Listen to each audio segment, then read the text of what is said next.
7 people are dead in Indiana. Thousands of Hawaii households are still without power.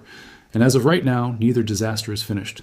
This past week, the United States fought 2 completely separate water catastrophes at the same time, 4,000 miles apart, and most people only heard about one of them. This video gives you the full picture of both. By the end, you'll understand exactly what happened, exactly why it was this dangerous, and exactly why the people in charge of keeping America safe are still not done. Because both of these events are still actively resolving right now, and I'll bring you real verified numbers, not the exaggerated versions circulating online. On August 11th, a system of severe storms began spreading across Indiana.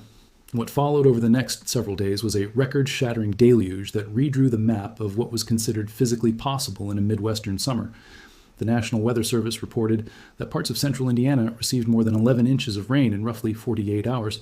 The single highest confirmed 2-day total came in near New Lisbon in Henry County at 11.5 inches, with several other locations topping 10 inches.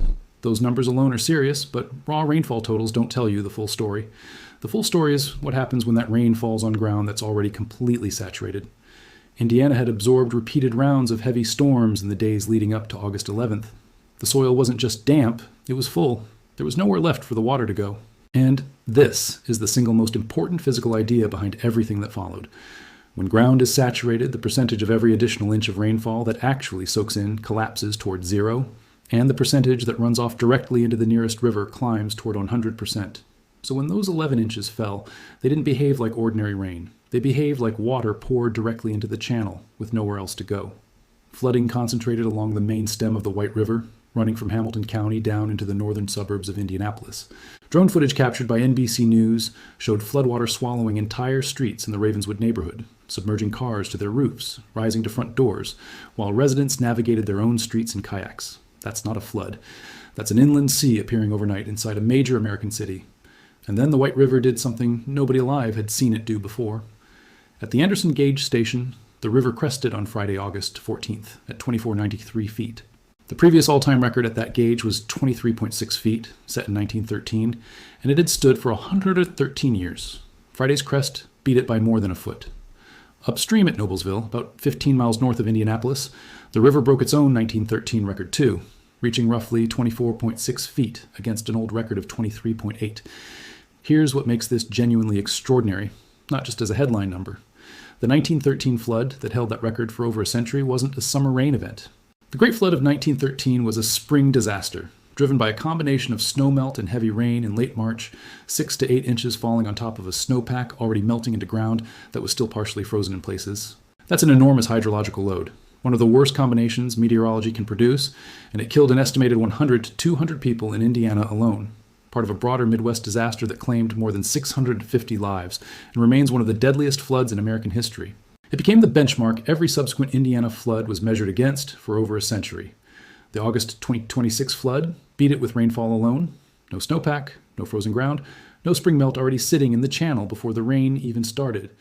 Every hydrological advantage that made 1913 so catastrophic was absent this time, and a summer thunderstorm sequence walked past it anyway. That detail should stop you cold, because it means the flood maps, the insurance rate calculations, the levee heights, and the drainage system designs across this entire region were built around a number from 1913.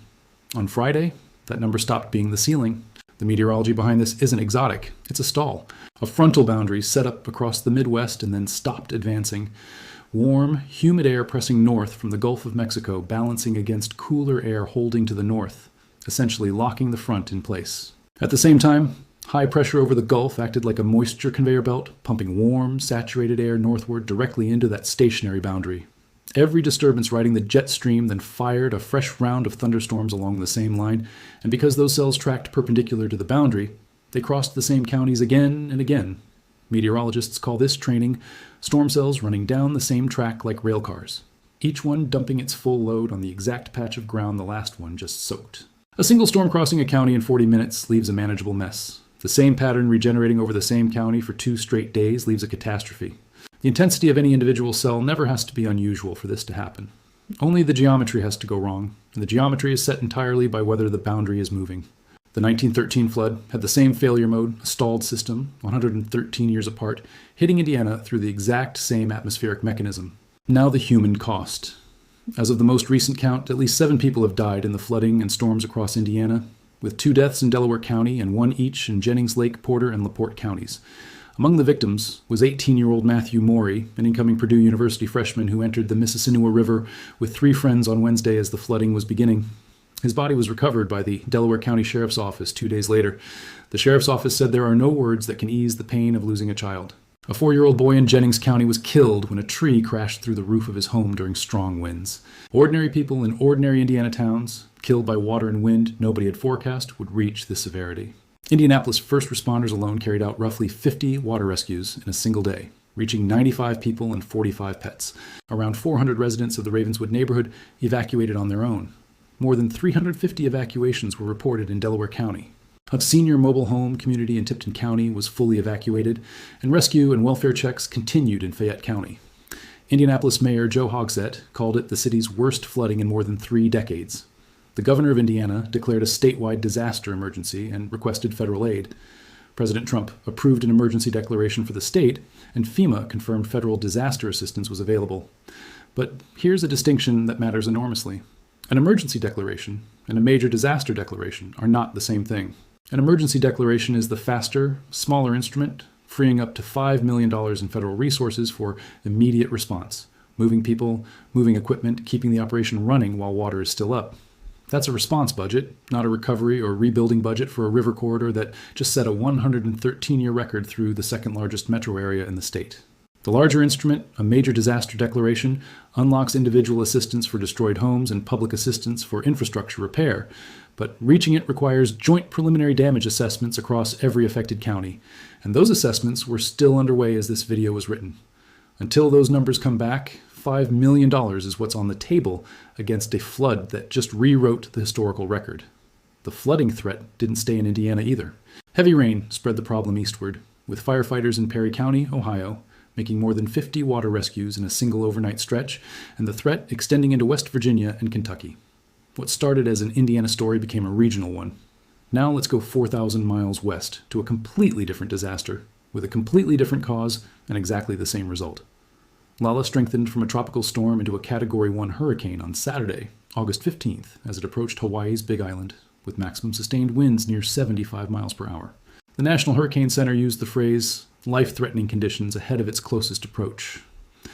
Lala never made an official landfall. Its eye wall brushed the southern tip of the Big Island from roughly 30 miles offshore before the storm weakened back to tropical storm strength early Sunday. A direct strike would have been Hawaii's first hurricane landfall in more than 3 decades. That didn't technically happen, and it still swept occupied homes off their foundations. Rain in the heaviest bands fell at rates of multiple inches per hour, not per day, per hour. Storm total rainfall reached the range of 30 to 40 inches in parts of the Big Island's mountainous terrain, with the National Hurricane Center's own update citing that range directly. When a storm slows down over a mountainous island, the rain doesn't spread out. It piles into the same drainages, over and over, the same underlying physics as the training thunderstorms that flooded Indiana, just delivered by a tropical cyclone instead of a stalled front. Hawaii County Mayor Kimo Alameda said publicly that several occupied homes may have been swept off their foundations in the Nalihu and Waiohinu areas of the Kau district, describing floodwater tearing through the community and washing away a significant amount. Hawaii County Civil Defense launched a joint search and rescue operation using county resources, the Hawaii National Guard, and the U.S. Coast Guard to reach people who had called 911 for help and then gone silent because cell towers had gone down and roads were blocked by flooding and boulders. More than 100 homes were damaged or destroyed on Hawaii Island alone. Multiple bridges in the Kau area were destroyed or nearly destroyed. Governor Josh Green described the scene in parts of the South as utter devastation and said it was ultimately the flood, the mud, and the rock pouring through communities, not the wind, that caused the real damage. I want to be precise here about something the story initially got wrong because getting it right matters. In the first hours after the storm, 1 traffic fatality on the Big Island was reported as storm-related. Officials later reviewed that crash and determined it was not actually connected to the hurricane, and as of the most recent official update, no deaths have been formally attributed to Lala in Hawaii. That's a genuinely important correction, and it's worth including rather than repeating the earlier uncorrected number because an accurate death toll matters as much as an accurate rainfall total. Now, the power situation, because this is where the full weight of island geography becomes impossible to ignore. Outages climbed from roughly 44,000 Hawaiian Electric customers on Saturday afternoon toward well over 100,000 by the following days, concentrated heavily on Hawaii Island, particularly in Puna, North and South Kona, North and South Kohala, Hamakua, and South Hilo. The utility has warned that some rural outages may last not days, but weeks or even months. Here's why that word isn't an exaggeration. Hawaii's islands are not grid interconnected, not to each other and not to any mainland network. When a storm hits the continental U.S. and takes down transmission lines, utilities call for mutual aid, and convoys of repair trucks arrive overnight from neighboring states. That system doesn't exist for Hawaii. There's no road from the mainland. Every repair crew, every replacement pole, every transformer either was already on the island or has to arrive by ship or by plane. Hawaiian Electric requested personnel from partner utilities on the mainland, flown in to begin work in the days following the storm. Several of Hawaii Island's independent power producers, including geothermal and wind facilities, were disconnected from the grid entirely because of storm damage, and a lengthy span of transmission line on the Hamakua coast required full assessment after falling trees took down multiple poles across the corridor. That's not a scattered outage. That's a backbone failure, and on an island, a backbone failure doesn't get fixed by a utility two states over lending you their trucks. The second-order effects compound quickly. An extended outage takes down water systems that depend on electric pumping, which is why the Department of Water Supply issued an essential needs-only notice limiting water use to drinking, cooking, and hygiene. It takes down refrigeration for food and for medication that can't tolerate heat, including insulin. It takes down the cell towers people use to call 911 when they're trapped, and the same towers emergency managers use to find them. Generators cover some of this for a while, and then they run out of fuel, and fuel arrives by ship too. None of this is unique to Hawaii in kind. It's unique in degree because in Hawaii, there's simply no road out. Governor Green estimated the storm caused damage in the hundreds of millions of dollars statewide, an estimate made while helicopter and drone damage assessments were still underway across Hawaii Island and Oahu. That number will almost certainly rise as those assessments are completed. Green also noted something worth sitting with. Lala stayed over unusually warm water on its approach, fueled in part by an ongoing marine heat wave and a developing super El Nino. The same El Nino I've walked you through in earlier videos this season, now showing up here too, in a hurricane that skirted Hawaii's coast without ever officially making landfall. So, both events, same week. What actually connects them, and what does it mean? Meteorologically, nothing. There's no shared storm system, no common atmospheric front, no single weather pattern linking the Midwest to the Central Pacific. One is a stalled frontal boundary, the other is a tropical cyclone. They're completely separate events, but they did their damage in exactly the same way. Neither was primarily a wind story. Both were water volume stories, and both broke through benchmarks that local infrastructure had been built around, in Indiana's case, for more than a century. There's also an important story here about how warning systems work and where the gap actually sits. The National Weather Service in Indianapolis upgraded the White River outlook to major flood severity days before the crest arrived. The National Hurricane Center used the words life-threatening before Lala's closest approach. Hawaiian Electric warned customers in advance about possible extended outages. In both cases, the forecasts were accurate, the science worked, the warnings were issued, and people still died in Indiana, homes were still destroyed in Hawaii, and tens of thousands of people are still sitting without power. The gap between an accurate forecast and a safe outcome isn't a forecasting problem. It's an infrastructure problem, a flood map problem, a question of where people are allowed to build and on what terms, of mobile home communities sitting in floodplains with no elevation margin, of a Category 1 hurricane rating that measures sustained wind and tells you almost nothing about a rain rate of several inches per hour landing on steep volcanic terrain above a coastal town. It's worth stating plainly, too. A 100-year flood doesn't mean a flood that happens once per century. It means a flood with roughly a 1% chance of being equaled or exceeded in any given year, calculated from the historical gauge record, an approach that assumes the past is a valid sample of the future. Every floodplain map, every levee height, every flood insurance rate map in Indiana sits downstream of that assumption. When a 113-year record falls to a mechanism that didn't even include the ingredients of the original record, rainfall alone beating rainfall plus snowmelt, that assumption itself is what's being tested. So where do things stand right now? In Indiana, floodwaters along the White River have been receding, but damage assessment is only beginning, and the joint preliminary assessments that determine whether the state gets upgraded from an emergency declaration to a full major disaster declaration remain the next concrete milestone to watch. The flooding threat has already spread east into Ohio, West Virginia, and Kentucky. In Hawaii, Lala has pulled away from the islands, downgraded and moving out to sea, but floodwatches and landslide concern remain active in saturated, steep terrain, particularly around the Kau district, and rural power restoration is expected to stretch on for weeks in the hardest hit areas. Hawaii's last hurricane landfall was Iniki in 1992, 34 years ago, and most residents of the Big Island have never lived through a storm like this one. Preparedness decays across a gap that long, and Lala tested it without even officially coming ashore. Both disasters are still resolving. Both recovery timelines are measured in weeks, not days.